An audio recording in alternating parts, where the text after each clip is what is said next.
title for this talk, I thought back to a word which cropped up a few times at Fashion Question Time, which was held at the House of Commons a couple of weeks ago, an event which we helped to organise, and that was the word disruptive. Now, disruptive and fashion aren't two words which you hear together very often, but I realised that disruptive provided the link for all of my work within fashion, from Pachacuti, which means world upside down in Quechua, but it can also be taken as a disruptive event which heralds in the start of a new era, much in the way as Nick was talking this morning about recessions then bringing on a new period of change, to fashion revolution with its signature inside-out gesture. And disruption is often necessary in order to create positive change. And both Fashion Revolution and Pachacuti were created as a challenge to the fashion industry to do better.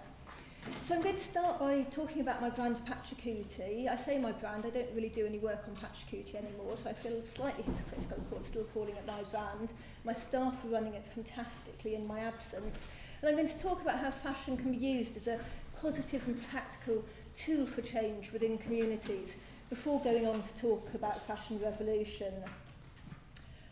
On a research trip to Ecuador in 1990 for my Masters in Native American Studies, I was shocked to see the inequitable patterns of trading.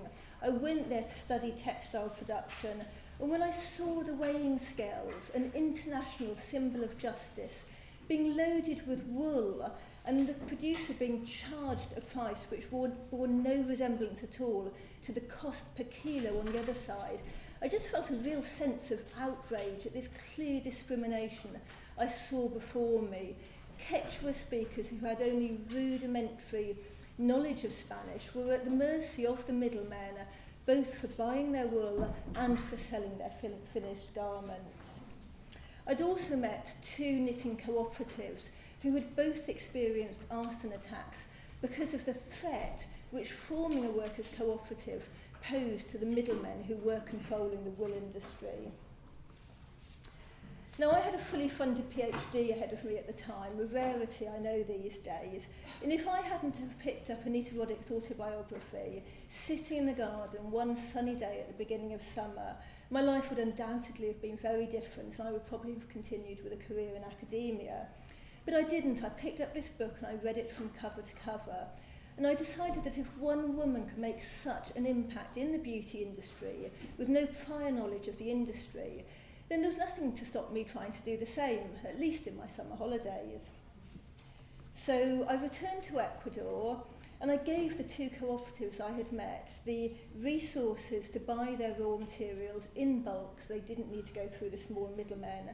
And even though I had no background at all in design, I produced a series of knitwear patterns using handmade ceramic buttons, using natural dyes such as walnut, and these sold out in 6 weeks.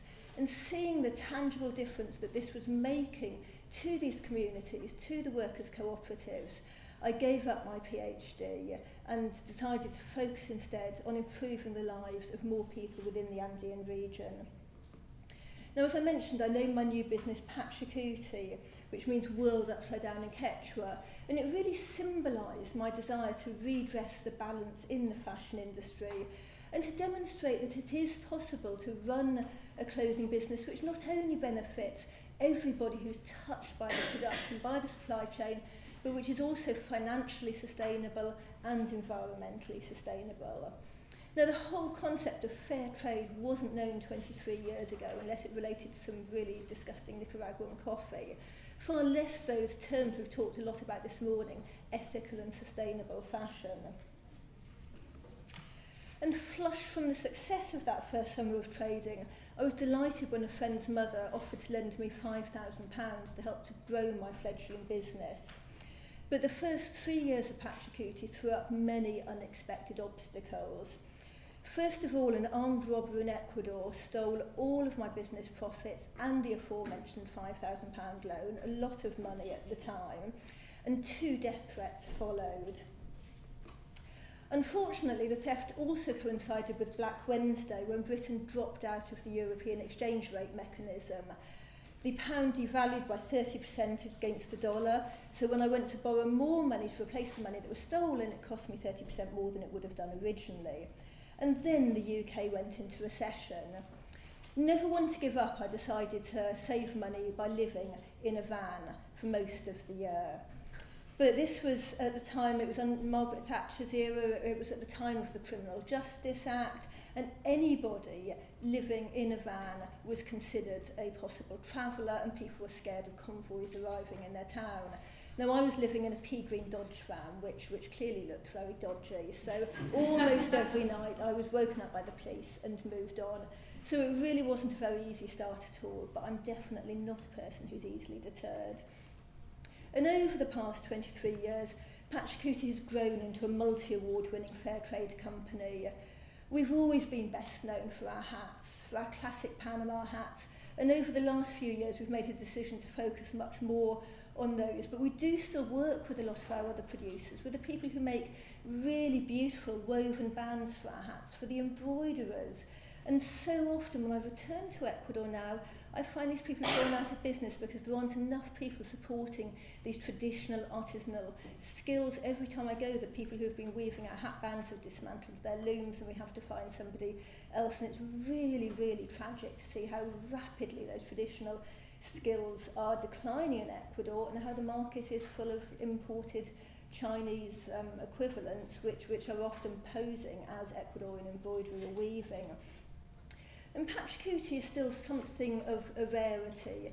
We adhere to the highest standards, both social and environmental. We're sold in some of the world's foremost luxury stores. We've been in Liberty, we sell to companies like Marubeni. All of the top luxury stores in Japan stock Pachacuti. And we believe that an authentic luxury brand not only delivers a beautiful product to its customer, but it provides a positive benefit to everybody who is affected by its creation. As well as our own label, we work a lot, increasingly so, on private label collaborations. So we brought Fair Trade to Savile Row, we created Gives and Hawkes' classic Panama hat collection, and we've collaborated with many designers such as Ralph Lauren, Paul Smith, Hiroko Kashino, Cath Kidston, so real diversity of names. And the Panama hat is quintessentially British in style. A well-aged Panama hat will reflect the character and the journeys of the wearer. I've been in our shop a few times, and sometimes people, when they buy their Panama hat, they'll actually scrunch it up before they put it on their heads because they don't want to be seen in a new hat which has no history to it. It's also an essential accessory for protection from the sun, and Anita Roddick once said that the best anti-aging product you can buy is a sun hat.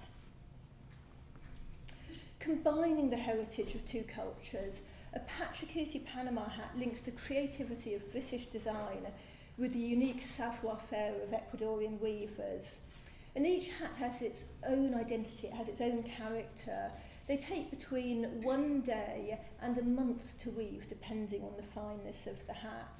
And to borrow a term from Ursula, who you heard earlier, I think that weaving a Panama hat is high craft. In terms of our trims, we use everything from naturally dyed silk ribbon to the hand-woven Ecuadorian trims. We use lutein grosgrain. We use feathers from the Scottish game estate, so trying to ensure that as many as possible of our trims are sourced either locally, sustainably, ethically, fair trade. And the art of Panama hat weaving was recently designated Intangible Cultural Heritage by UNESCO. This is an art which embodies the knowledge and skills not just of the weavers but of their communities, dating back millennia. The first Panama hat, first image of a Panama hat is 6,000 years old. And unlike the journey which most Panama hats take in the world, they pass through the hands of 6 or 7 different middlemen who are known as perros or dogs in the industry because of their unscrupulous purchasing methods. Pachacuti works directly with the artisans. They own the production, they do the finishing, they block the hats, they put the ribbons on. So we ensure that as much as possible of all of the added value for the hat is carried out by the weavers themselves. And we work in Ecuador with women's groups who are geographically, economically or socially marginalised, usually all three. And our aim is to provide them with viable rural incomes to allow the women to remain within their communities and keep alive these traditional skills which were part of the rich cultural heritage of the region. The small rural community where we work predominantly has a huge problem with migration. Young people from these communities make the incredibly dangerous journey up through Ecuador, through Colombia, Central America, walking through the deserts of Mexico, and they pay coyotes, human traffickers, to take them over the border. They will then remain indebted to that trafficker for many years until they've paid off the loan. One of the former presidents of our cooperative, her 17-year-old daughter was making that trip, and her mother didn't even know where she was. She hadn't heard from her in weeks. So really tragic, but it's this lure of a better life in the States which is causing so many people from this community to emigrate. And these high levels of migration lead to huge social problems. So 60% of the children in the village school have one or both parents living overseas, usually in Spain or in the States. And this has led to really high rates of alcoholism, of teen pregnancy, of truancy from schools. So as well as working with the weavers to maintain sustainable rural livelihoods, we're also supporting them with educational programmes and other programmes such as supporting Alcoholics Anonymous in the village. So the historical exploitation of weavers by middlemen, combined with this lure of a better life in the States, or even a low-paid job working in one of the Ecuadorian cities, means that this timeless skill is under threat. The average age of our long-established weaving group is 58. And we recognise the importance of maintaining the tradition and encouraging the young people to actually see that this can be a viable livelihood, and it can help them to remain within their communities if they wish to do so. And as a result, last year we invested in the infrastructure, in the equipment, the hat-blocking equipment, the press, to set up a new weaving group which will be working with the children of these weavers to try to help to keep this tradition alive. Between 2008 and 2012, we worked on the WFTO Sustainable Fair Trade Management System, and we became the first company in the world to be Fair Trade certified for our entire supply chain. And to me, the Panama hat seemed like the ideal first product to bear this label, as the Panama hat once used to be the symbol of exploitation, of colonial rule, whereas a Fair Trade Panama hat symbolised that the power had returned to the hands of the producers themselves. In 2013, after a lot of hard work, after audits in Ecuador and in the UK, Pachacuti then became one of the first brands in the world, the first fashion label along with People Tree, to bear the new WFTO guarantee label. So what I'm going to do now is to give you a very brief overview of the behind-the-scenes work which we do with our producers. And I hope that this will really help you to understand some of the complexities and challenges of assessing and monitoring an international fashion supply chain. And as the first company in the world to be Fair Trade certified, we had to develop these tools. They were then copied by around 70 other Fair Trade brands in the world. So we had to develop the methodology and the Fair Trade monitoring system. And this was very difficult for us because only 37% of our producers have completed primary education. So we had to come up for entirely new visual ways in order to assess our impact on poverty alleviation, at the same time meeting the demands of a credible international standard. So first of all, we visit out the producers of all of our components and raw materials. The straw for our Panama hats grows on a biodiverse, community-owned plantation. It's technically called a straw, but it grows like a palm tree. And once the plant is established, which takes 2 to 3 years, you can crop it monthly for 100 years. So it's a really, really sustainable source of raw material. And this isn't just a plantation of Panama hat palms. It's also, there's tagua in there, there's coconut, there's monkeys, there's tarantulas, there's all range of wildlife there as well. We then carry out raw material tracking, and this ensures that the provenance of every component of a product is sourced as locally, as ethically, as sustainable as possible, without compromising on the quality.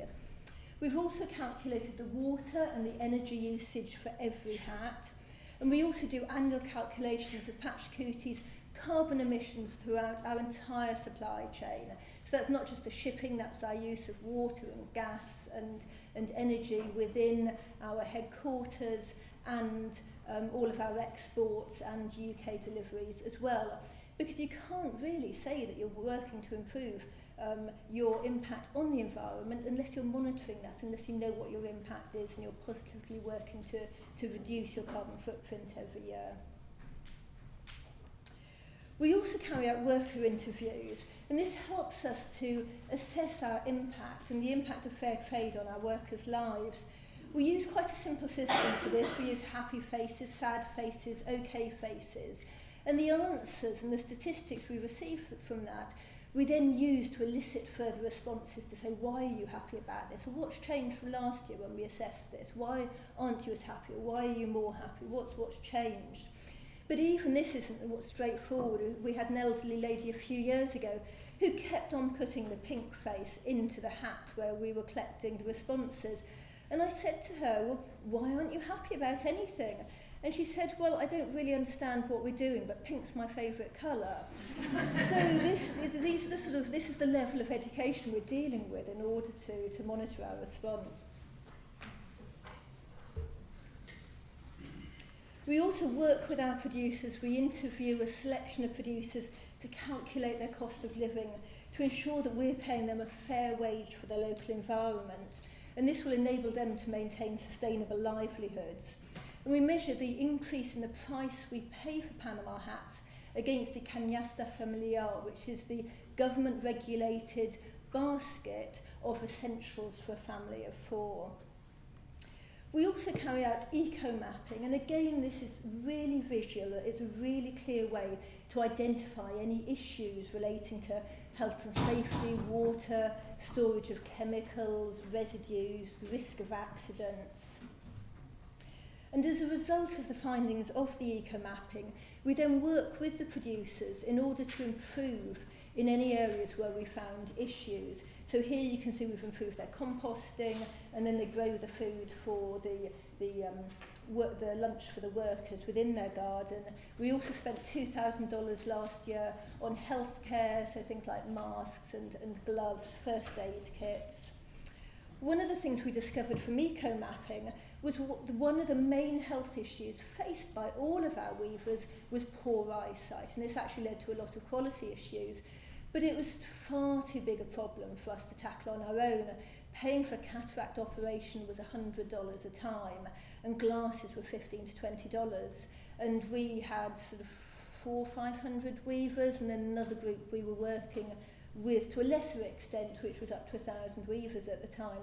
And so we realised that this wasn't something we could tackle on our own, so we partnered with our local school and ran an annual Glasses for Glasses Day, where they came in Lego glasses, pipe cleaner glasses, paid £1 for the privilege, and this went to raising money, and we bought hundreds of pairs of glasses in Ecuador for all of our producers, not just our weavers.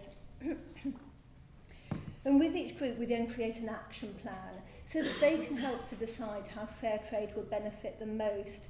One of the actions we carried out last year was to create a nursery, because the children were often coming home from school or coming to work with their parents, and they were playing under their feet, and there was some quite dangerous equipment there in terms of the hat presses and blocks. So this was a really fantastic project to do, to create a nursery for the children.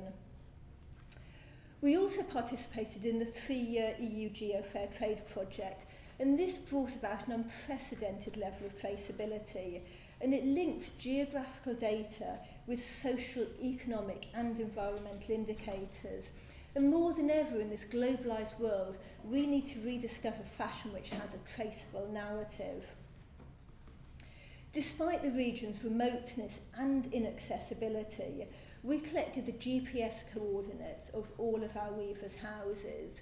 Only 45% of these houses are even accessible by road, so this gives you some idea of the remoteness of the regions in which we're working. And then we also tracked our straw back to the parcels of land where it grows in Ecuador.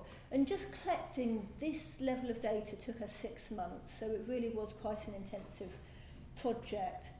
And we also collected 60 different social, economic and environmental indicators, and we used these to measure change over a period of several years. And this has given us quantifiable information which we can use to measure our impact on the lives of our weavers and on their communities. So we know the provenance of all of our hats. I know where this hat comes from, I know where the wool comes from, I know it's dashing tweeds, the tweed bow, I know it's Luton grosgrain in the middle of the bow. But I've often wondered, do our customers really care about all of this work that we've been doing? And then this happened on the 24th of April 2013.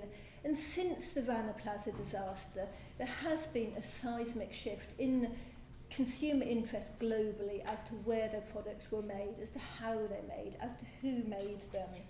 These images that we all saw on television made a real impact. We knew that these people had died for our fashion fix. Sadly, the Rana Plaza disaster was inevitable. It was the culmination of a series of smaller disasters in the fashion industry, such as the Tazreen fire, most of which went unreported in the international news.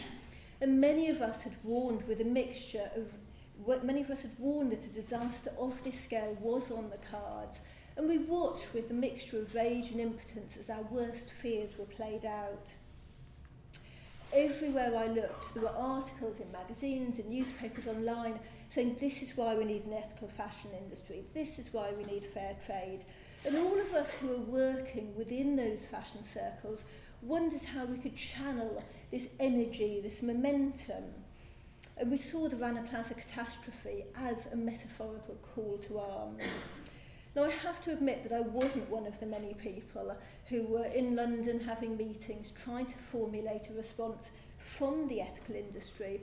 And I think, if anything, I was feeling a little bit self-satisfied. I was thinking that finally people would realise why provenance was so important.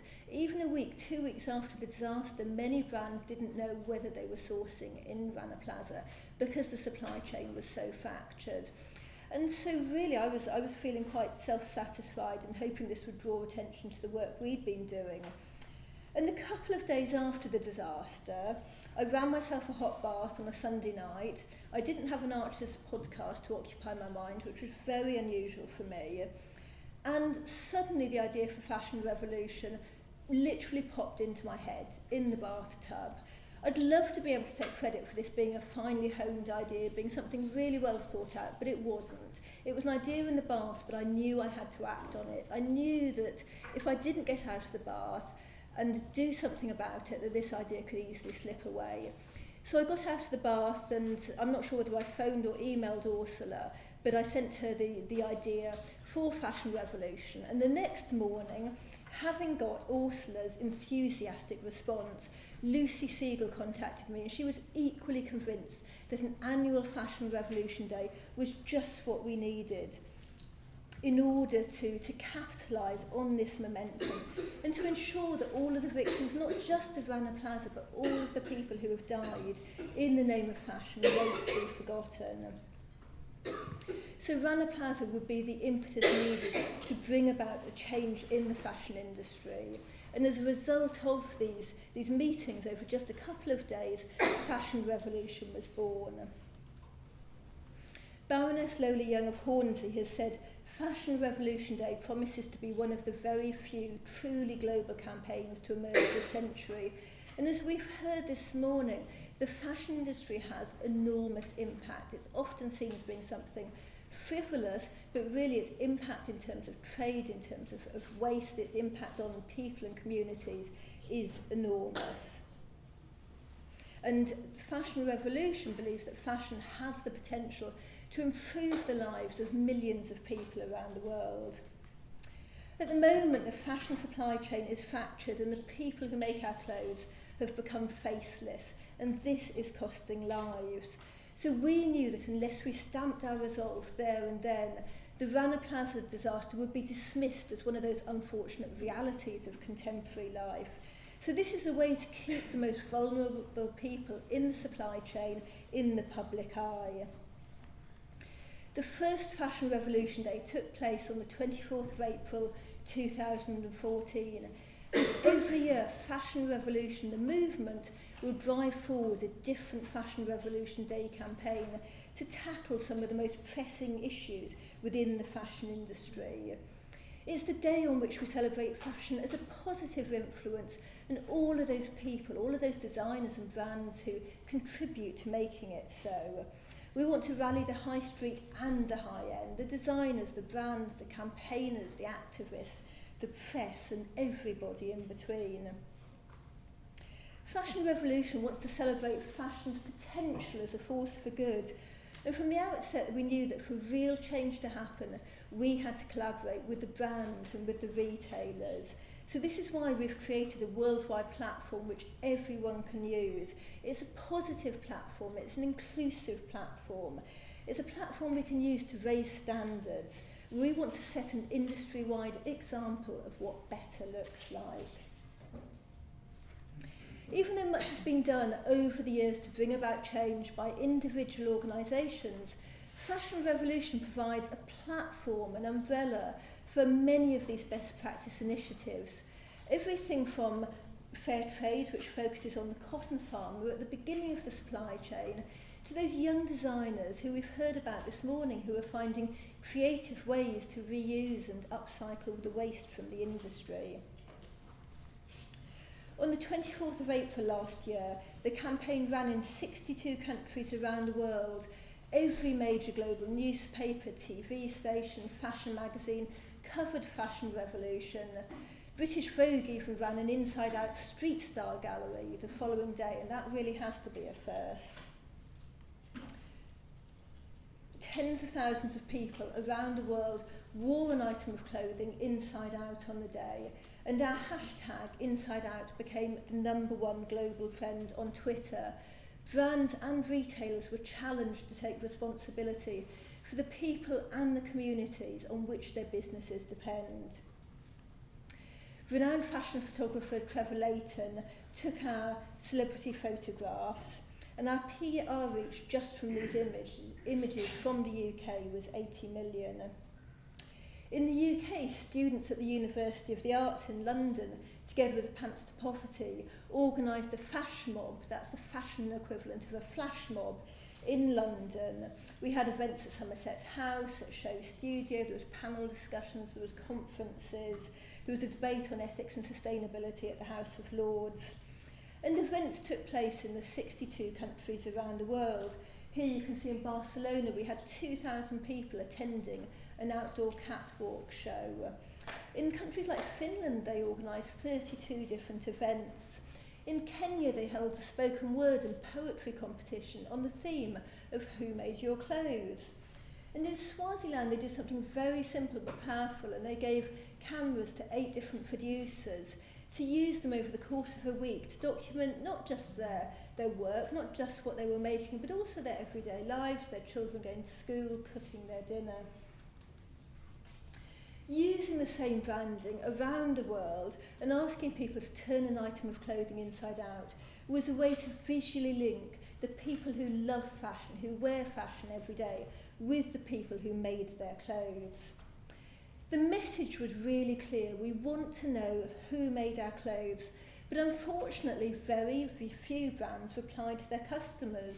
When we did get responses, they normally pointed us to their CSR policies, they told us the country of origin potentially, but hardly any brands told us who made your clothes. And I think they really missed out on an amazing opportunity to connect their customers with the people who are making the clothes which they sell in their stores.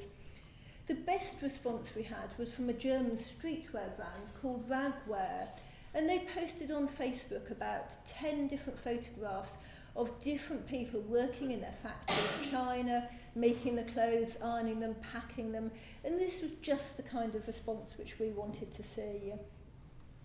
From students to bloggers, from producers to designers, to celebrities like Amber Valletta, who stripped off on video on Fashion Revolution Day, people around the world joined together to send a strong visual message, asking brands and retailers to tell them who made your clothes. Fashion Revolution Day last year was just the start of the campaign. We aren't going to stop until we start getting some answers. And this year it gets personal. This year we're asking, who made my clothes? Now you'd think who made my clothes should be a relatively simple question, but a recent Australian fashion report found that 61% of the brands surveyed didn't know who made their clothes, didn't know where they were made, what factories they were being made in, and a massive 93% of them didn't know where the raw materials came from. So how are we as consumers supposed to find out who made our clothes if the brands who are making them don't even know themselves? And we believe that greater transparency in the fashion supply chain is a prerequisite to improving conditions. We really need to raise awareness that we aren't just buying a garment or an accessory, but a whole chain of value, a chain of relationships. If you can imagine the thread from the garment you're wearing now, to the people who sewed it, to the people who embellished it, all the way down to the farmer who might have grown the cotton. So we want to initiate a process of discovery. We want people to understand that actually buying is only the very last step in a very long and complex journey which involves millions of people. Through our Meet Your Maker blog, we want to build connections. We want to give a voice to the ginner, to the spinner, to the maker, to everybody involved, and to let them tell their stories and to connect with the customers. Now, one of the questions which I'm often asked when I'm speaking is, but what about people? What about poor students who can't afford to buy ethically sourced clothing? Now, of course, there's Vintage, there's some great charity shops in Manchester as well, but what we want you to do is not to boycott your favourite store, because we believe that we need to change the industry from within. If you ask the brands and retailers where you buy clothes on social media, but also ask the shop assistants in the store, we can start to put pressure on them to be more transparent about their supply chains and help to build a more open and connected fashion industry. And actually, in terms of the price, 3/4 of people who were questioned in a YouGov survey said that they would be likely to pay about an extra 5% if there was a guarantee that the clothes were made under fair conditions and that the workers were working in safe conditions as well. And it's been estimated that it would have put as little as 25p onto the cost of a garment for all of the garments coming out of the Rana Plaza factory, for the workers to have been paid a living wage, and for all of the factories in Bangladesh to have met the fire and building safety standards. So we really aren't asking for a lot of extra money in order to ensure that the workers work in safe conditions and can afford to live a life of dignity. And consuming is about fulfilling needs, and one of our fundamental needs is the need to belong in society. I really believe that this need can be met not just by going out and buying beautiful garments, but by building connections with the whole community of people who have made our clothes, who have touched our clothes, whose DNA might still be on the new clothes which we buy. If we know their stories, if we can see their faces, this will help to satisfy our need for identity and participation, far more than affiliation to any brand or any logo can. I believe that consumer demand can revolutionise the way in which fashion works as an industry. And if everyone started to question the way in which we consume at the moment, we'd see a radically different fashion paradigm. So please mark your diaries for Fashion Revolution Day on the 24th of April 2015. We're going to use the power of fashion to catalyse change and help to create a more sustainable future. We believe that fashion can change the world, and I hope that you'll join us on the 24th of April. Thank you.